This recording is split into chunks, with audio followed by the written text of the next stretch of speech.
23 वर्षांनंतरचा दुर्मिळ योग, मकर संक्रांती आणि एकादशी एकत्र. हो ना, यंदा 23 वर्षांनंतर मकर संक्रांत आणि एकादशी एकाच दिवशी आली आहे. 14 जानेवारीला दुपारी 3:06 सूर्य मकर राशीत प्रवेश करणार आहे.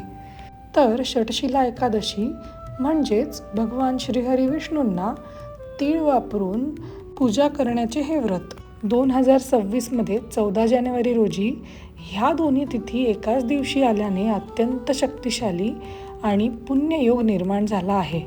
ह्या दुर्मिळ आणि शक्तिशाली योगाने भाग्योदय होईल, सर्व दोष, कुंडलीतील शनी आणि राहूचे दोष शांत होतील आणि आर्थिक लाभ होईल असे सांगितले जात आहे. ह्या दिवशी श्रीहरी विष्णूंची पूजा करावी, विठ्ठल मंदिरातील सेवा करावी आणि यथाशक्ती दान करून संक्रांतीचे अक्षय म्हणजेच कधीही न संपणारे असे फळ घ्यावे. सर्वांना ह्या दिवशीच्या मनापासून शुभेच्छा.